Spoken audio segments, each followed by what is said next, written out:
So, I've been really excited about the changes to the Paladin class. Should I say the Champion class? I'm gonna call him Paladin for a little while longer. Really get it out of my system, since, this system, the Pathfinder playtest, has taken our beloved class and released it out into the wild, no longer just lawful good. At present, the Paladin may be any of the 3 alignments. And today's episode of Min-Maxing for Fun and Profit at the request of Mr. Wayne Wallace. You guys have no idea how many times I tried to say today Wayne Wallace once. Well, okay, there, I said it correctly without tripping over my own words. It's a Liberator of Desna. Strap in, because I found what I think is my favorite accidental synergy in this entire playtest. I'm really stoked for this one. If you're liking what you're seeing, like and subscribe, ding that bell. So you get all of your Pathfinder first and second information as it drops today.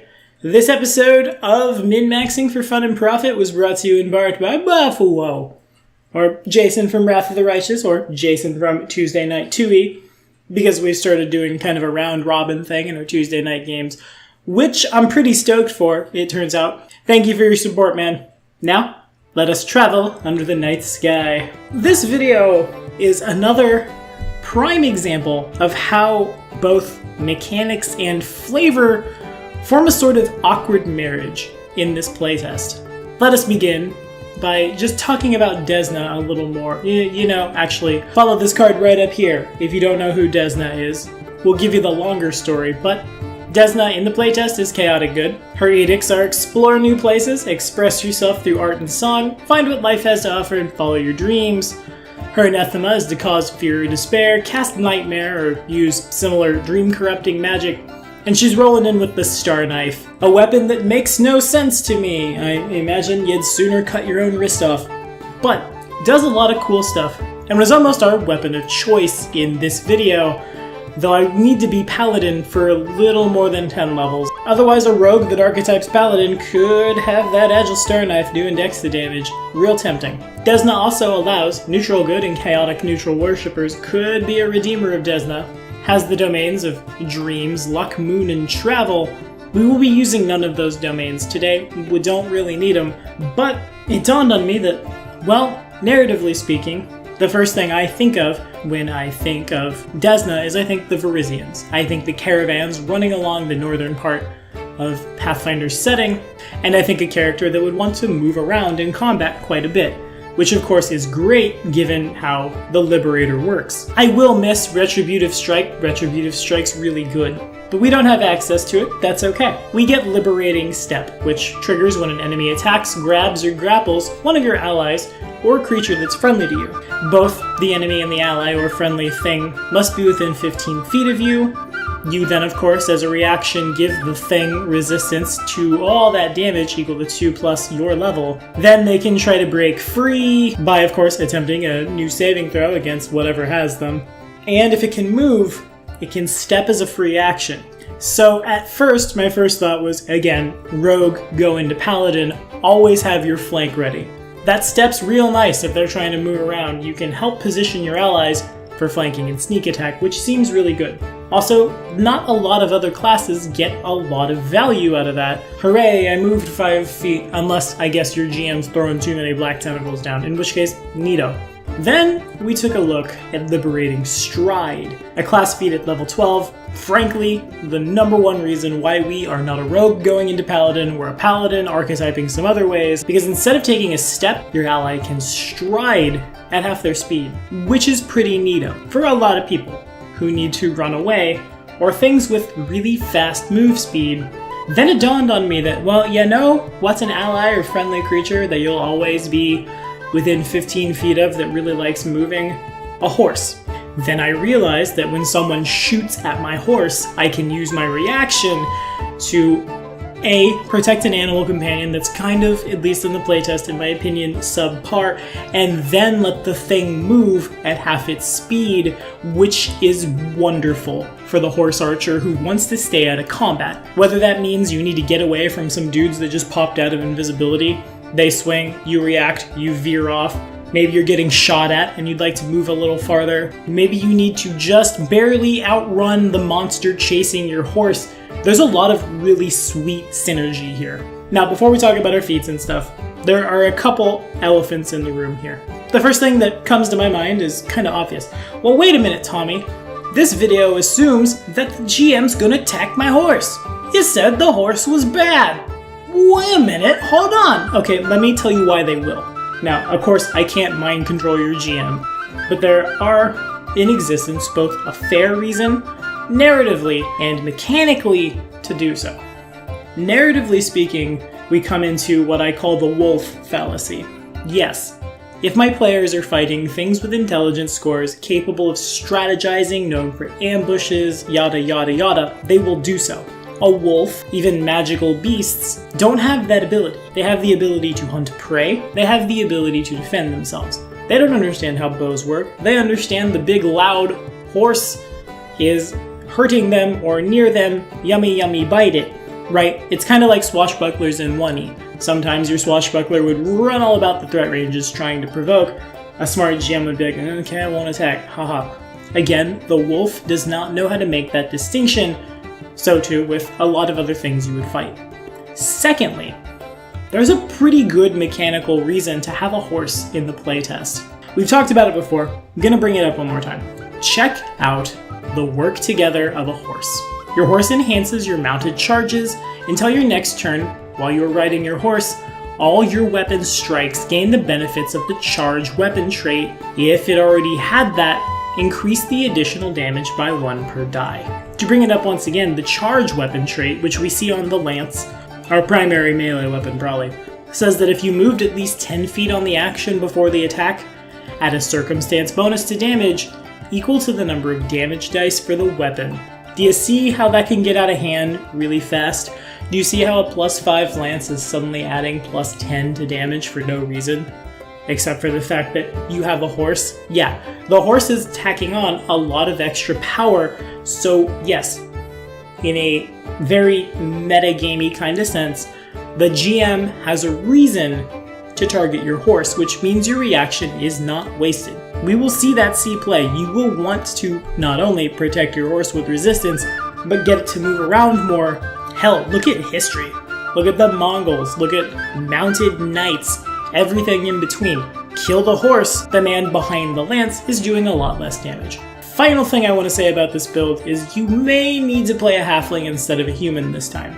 We are building on a human, because the humans have one real good racial feat, no reason to not, except for the fact that you might be in the dungeon a lot. If you're in the dungeon as a medium character on a large horse, it gets awkward.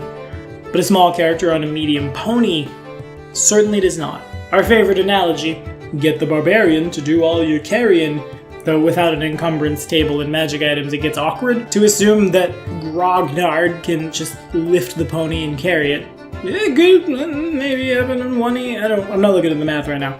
The point is, it will certainly be a lot easier to maneuver the thing through tighter hallways. Now, class feats. Getting Ride as a bonus general feat for free at first is real nice, given the amount of actions it takes to command an animal in battle. We'll worry about that later. Now right at the gate, of course, Hospice Knight looks really good. So too does Warded Touch, but Hospice Knight has been removed. Because, you know, all the good causes just grab lay on hands. So instead, we'll take our brand new level 1 class feat, Unimpeded Step, which allows your ally to step away even if you're in difficult terrain, greater difficult terrain, narrow surfaces, uneven ground. Though, of course, we won't see Entangle as much, I don't think. You'd be surprised how often difficult terrain can come up to bite you if you're not prepped for it.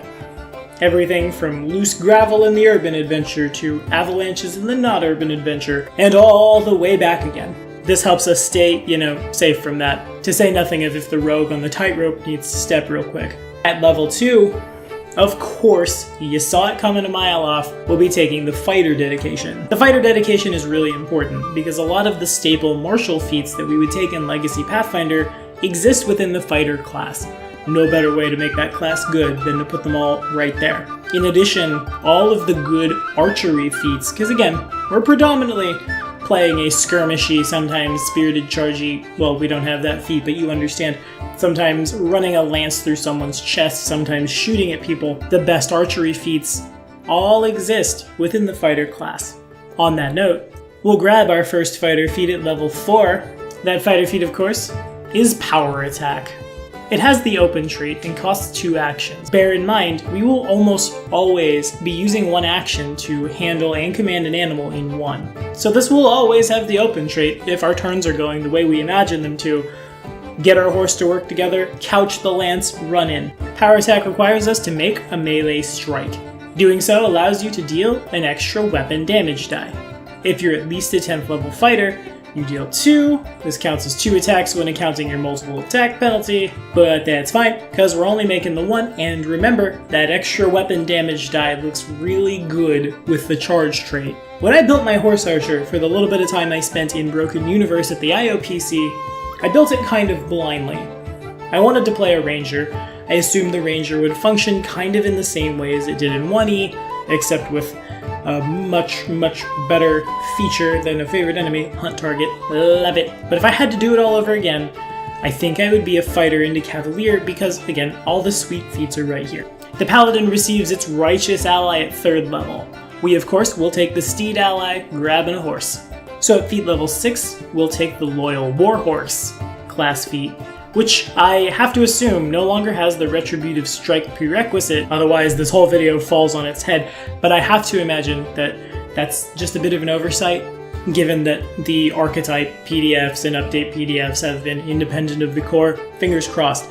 Anywho, this allows you to get a full-grown animal companion. It never attacks you, even if it's magically compelled to do so, and you can make a retributive strike against anyone who hits your mount with a strike. Again, that language is probably dead now. The point is, it buffs the mount. At feat level 8, we'll grab a really good fighter feat for how this build runs. Double Shot allows us to, yeah, you guessed it, we're shooting twice. You make 2 strikes, each against a separate target at -2. We will apply our multiple attack penalty to our attacks only after that 2nd strike.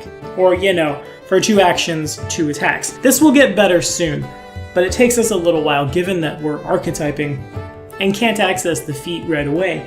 So at level 10, we'll take Imposing Destrier. Most of our Paladin feats are all about making sure our mount stays as good as it can. Imposing Destrier gives us either a nimble or savage animal companion, and during an encounter, even if you don't use command an animal, your mount still gets that 1 action to stride or strike. So if for some reason you're slowed 1 and really want to attack, you can still, keep your distance. Very important. Anyway, at level 12, we will take the feat that kind of sets it all off. Good old Liberating Stride, which, like we already discussed, allows us to stride up to half our speed when our horse gets attacked. Again, this may not always trigger. Sometimes they may attack you. Sometimes they may attack your friends, and you may be close enough to let your friend move 10 feet away and, help them eat that damage. But there's the synergy. Dragon bites at horse, horse moves a little farther away. Throwing an extra 4 squares down between you and the bad guy, not a bad thing. Especially if that lets you move closer to possibly an ally who needs a lay on hands or puts you in between the sorcerer and a bad thing. It's all about just being the best you can be in terms of speed. Anyway, at level 14, we'll swing right back and grab Triple Shot from the fighter. This will be our final fighter feat. Say that 3 times fast. When you use Double Shot, you can make the attack against the same target. You can add an additional action to Double Shot to make 3 strikes instead of 2, all of which at a -4, all of which at Agile 2nd attack, or all of which hunted target 2nd attack with a bow. Really good on a turn where you don't need to move. That turn will in fact exist. Yes, on that turn, we cannot command our animal. Yes, on that turn, we won't get charge. But I want to say at higher levels, an extra strike, especially considering bows are deadly D10, I want to say possibly you might sneak in a little more damage on average. But that's only a few crits, so we're not going to stop and really calculate that one here. This is just if you don't need to move, you got 3. If you did need to move, it's 2 attacks against 1 guy.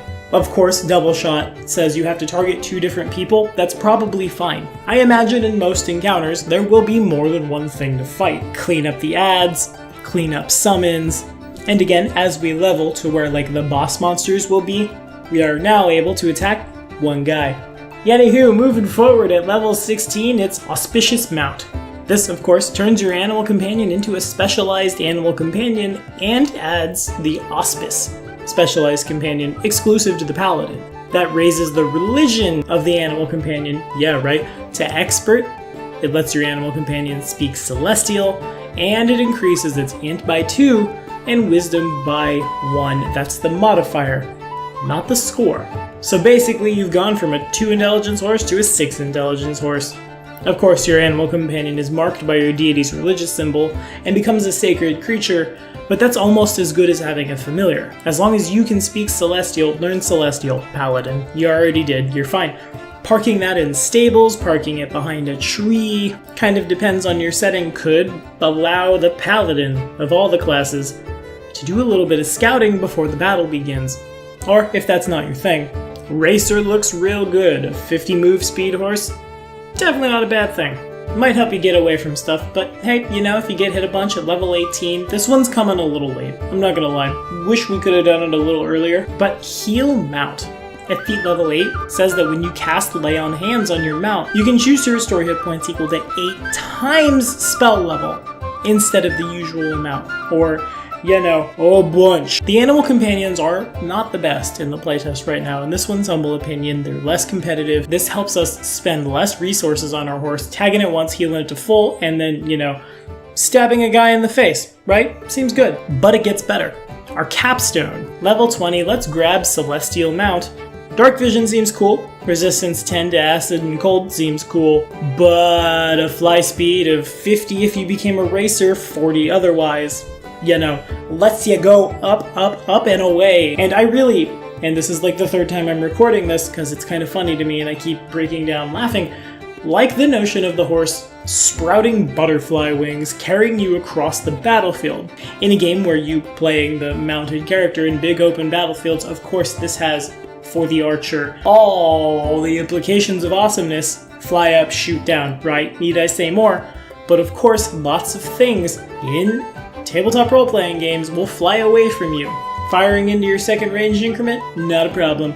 We will, you know, take off and chase after the red dragon, as you classically do when you're a paladin and you have to chase that dragon or fall from grace. Now your mount can come with you. Also, if you're a halfling, this certainly helps you. If you're still going through dungeons at 20th, cross chasms, cross rivers, not fall into pit traps. No longer do we need to rely on the party or the barding of the Zephyr that we may have picked up earlier on in the game to have our companion have a fly speed. Self-sufficiency is best sufficiency. Now, again, Ride is a very staple general feat, and we will of course be adopted by halflings because Lucky Halfling Guiding Luck, too good. From there, we have 3 more general feats to grab.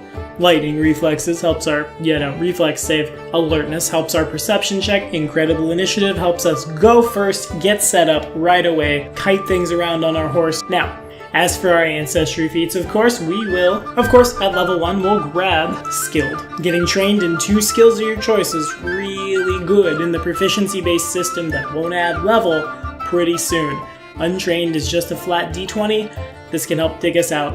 Of course, we've got a free general feat at first, with that versatile heritage ancestry, leaving our first general feat again to go to Adopted by Halflings, which means it's Halfling Luck at 5th, Guiding Luck at 9th. Syncs up perfectly, I really like it.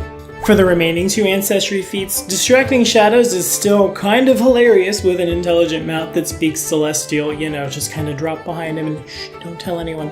Keen Eyes reduces flat checks to hit things that you can't see, and those seem like pretty good choices to me. Now, again, playing a halfling, or possibly playing a gnome adopted by halflings doesn't look bad, but if you do so, you won't have Ride until level 3, which maybe be okay if you don't plan on picking up a horse right off. That said, remember that feat is pretty necessary to be a mounted character. Without it, you're spending 2 of your 3 actions to get your horse to do 2. With Ride, we're spending 1 action to get them to do 2. So our combat turn, probably most likely, is something along the lines of Handle Commanded Animal, which doesn't have a set DC, but is a nature check. If your GM likes to move that number, I think since it was a DC 5 in Legacy Pathfinder, it's more than fair to not bother with the roll, you've got it. Though Assurance could maybe sneak in there somewhere if you really need it. Anyway, first action gets your mount to do stuff. Then your mount works together and moves so you can double shot with your bow, power attack with your lance, outrun things that are fast in the world, keep your friends moving, kite the board, set the board up for the rest of the party, because never underestimate the power of a well-placed, oh, suddenly he's 5 feet away from me, or eventually, suddenly everyone got to move 5 feet. It's like blink, the whole board changes. That's really powerful, but what do you guys think? Have we played a paladin? Have we played a paladin of Desna? And how do you feel about mounted characters in the playtest or in Pathfinder in general? Throw it down in the comments. Let me know how you feel about this build, all the builds. Conversation will be kept going as always. Next week on Min-Maxing for Fun and Profit, we're coming back to Legacy Pathfinder, and we'll do our first Legacy Pathfinder video exclusively with third-party content, specifically Dreamscarred Press Psionics. Which psionic class would you like to see? Put it in the comments. I'll see you next Saturday.